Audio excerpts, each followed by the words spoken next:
Yang pertama, lahirnya Piagam PBB. Liga Bangsa-Bangsa atau LBB merupakan lembaga yang memiliki tugas utama untuk menjaga keamanan dunia dengan cara menyelesaikan sengketa melalui diskusi dan perundingan. Dalam perkembangannya, LBB gagal menjalankan tugas tersebut. Memasuki 1939, adanya keinginan Jerman, Italia, dan beberapa negara yang tergabung dalam blok poros atau sentral untuk menginvasi wilayah lain dan memperkeruh hubungan antar bangsa. Dalam kondisi tersebut, Amerika Serikat dan Inggris sepakat menyusun Piagam Perdamaian. Pada tanggal 14 Agustus 1941, Presiden Amerika Serikat Franklin D. Roosevelt dan Perdana Menteri Inggris Winston Churchill mengadakan pertemuan di atas kapal USS Augusta di Samudra Atlantik. Dalam pertemuan tersebut, Franklin D. Roosevelt dan Winston Churchill menyepakati sebuah dokumen yang disebut Atlantic Charter atau Piagam Atlantik. Secara umum, Atlantic Charter berupa deklarasi damai. Beberapa kesepakatan yang ada dalam piagam ini sebagai berikut. Yang pertama, tidak ada negara yang melakukan perluasan wilayah. Yang kedua, tidak ikut campur tangan dalam pemerintahan suatu bangsa. Yang ketiga, mengakui hak semua negara. Yang keempat, mengusahakan perdamaian dunia. Dan yang terakhir, mengupayakan penyelesaian masalah secara damai. Dalam perkembangannya, Piagam Atlantik menjadi acuan dalam konferensi internasional mengenai penyelesaian Perang Dunia II. Piagam Atlantik juga menyerukan kerjasama internasional untuk menjamin peningkatan kesejahteraan hidup dan meninggalkan segala bentuk kekerasan. Piagam Atlantik menegaskan prinsip-prinsip tertentu dalam kebijakan nasional tiap-tiap negara untuk menciptakan kehidupan yang lebih baik.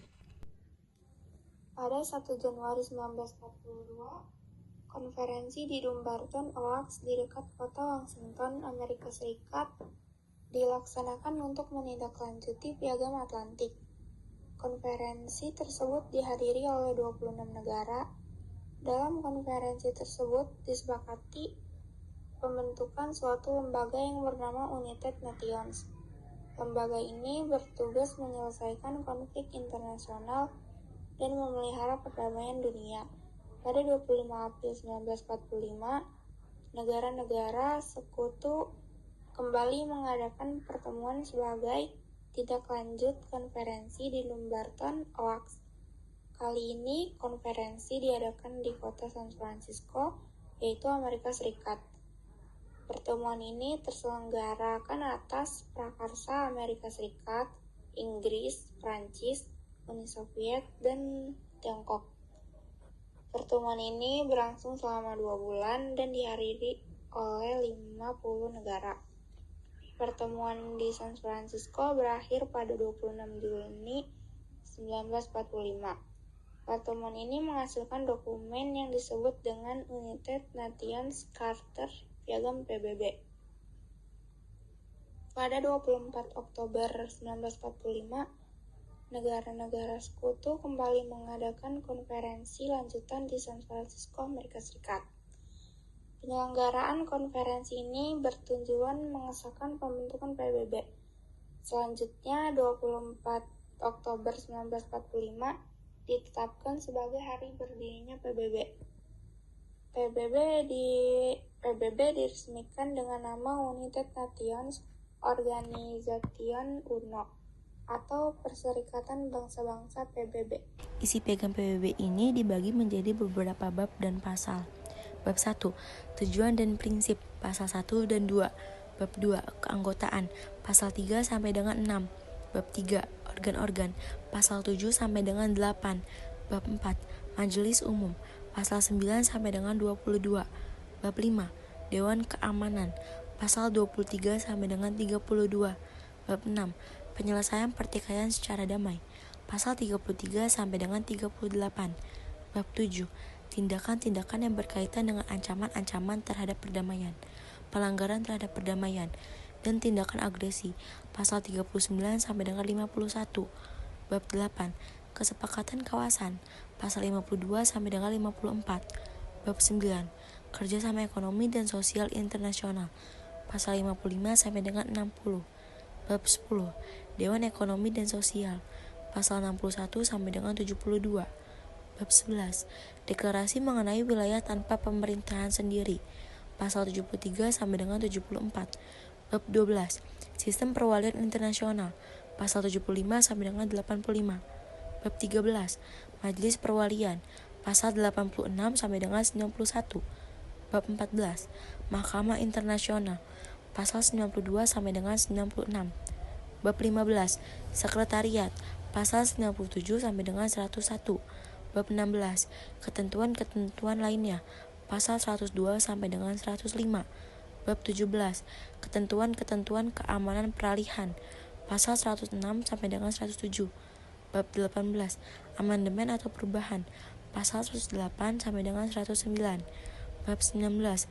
Ratifikasi dan penandatanganan, pasal 110 sampai dengan 111. Kemerdekaan Indonesia. Proklamasi kemerdekaan Indonesia tidak terlepas dari berakhirnya Perang Dunia II. Oleh karena itu, Piagam PBB yang ditandatangani seiring berakhirnya Perang Dunia II turut memengaruhi perjuangan kemerdekaan Indonesia. Pengaruh tersebut terdapat pada pembukaan Undang-Undang Dasar 1945 alinea pertama yang berbunyi sebagai berikut, bahwa sesungguhnya kemerdekaan itu ialah hak segala bangsa, dan oleh sebab itu maka penjajahan di atas dunia harus dihapuskan karena tidak sesuai dengan peri kemanusiaan dan peri keadilan. Pada pembukaan Undang-Undang Dasar 1945 alinea pertama mendasari perjuangan bangsa Indonesia untuk melepaskan diri dari belenggu penjajahan bangsa asing dan memperjuangkan kemerdekaan. Selain itu, pada pembukaan Undang-Undang Dasar 1945 alinea pertama menunjukkan pernyataan bangsa Indonesia menentang segala bentuk penjajahan. Bangsa Indonesia menganggap penjajahan atas bangsa lain merupakan pelanggaran terhadap kemanusiaan dan keadilan. Oleh karena itu, pernyataan tersebut sekaligus menegaskan bangsa Indonesia mendukung setiap bangsa di dunia untuk menentukan nasib sendiri. Tekad bangsa Indonesia untuk menentang segala bentuk penjajahan dan upaya menentukan nasib sendiri sebagai bentuk pengaruh Piagam PBB juga diwujudkan dalam naskah Proklamasi Kemerdekaan Indonesia.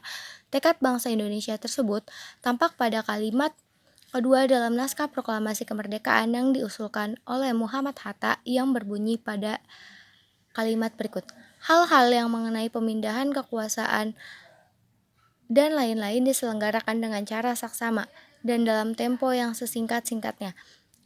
Pengaruh Piagam PBB juga tampak pada tujuan negara Indonesia yang tercantum dalam pembukaan Undang-Undang Dasar 1945 yang berbunyi, kemudian daripada itu untuk membentuk suatu pemerintahan negara Indonesia yang melindungi segenap bangsa Indonesia dan seluruh tumpah darah Indonesia, dan untuk memajukan kesejahteraan umum, mencerdaskan kehidupan bangsa, dan ikut melaksanakan ketertiban dunia yang mendasarkan kemerdekaan, perdamaian abadi, dan keadilan sosial. Maka disusunlah kemerdekaan kebangsaan Indonesia itu dalam suatu Undang-Undang Dasar Negara Indonesia yang terbentuk dalam suatu susunan negara Republik Indonesia yang berkedaulatan rakyat dengan berdasarkan kepada ketuhanan yang Maha Esa, kemanusiaan yang adil dan beradab, persatuan Indonesia, dan kerakyatan yang dipimpin oleh hikmat kebijaksanaan dalam permusyawaratan perwakilan, serta dengan mewujudkan suatu keadilan sosial bagi seluruh rakyat Indonesia. Dapat disimpulkan bahwa Indonesia memiliki tujuan yang sama dengan PBB. Tujuan tersebut yaitu melaksanakan ketertiban dunia berdasarkan kemerdekaan dan mengusahakan perdamaian dunia, sehingga Piagam PBB turut mendasari penetapan tujuan Republik Indonesia. Hak asasi manusia yang dijunjung tinggi juga tertuang dalam Pancasila, yang merupakan dasar negara Indonesia, lebih tepatnya dalam sila pertama dan kedua. Kedua sila tersebut menunjukkan bahwa negara Indonesia memberi kebebasan bagi warga negaranya untuk menjalankan kehidupan beragama dan menjunjung tinggi nilai-nilai kemanusiaan. Selain itu, hak asasi manusia juga tercantum dalam Undang-Undang Dasar 1945, pasal 28, yang berisi bahwa setiap orang memiliki hak-haknya masing-masing dan berkuasa sepenuhnya. Pasal 28 sendiri terdapat 10 pasal yang terdiri dari pasal 28A sampai pasal 28J.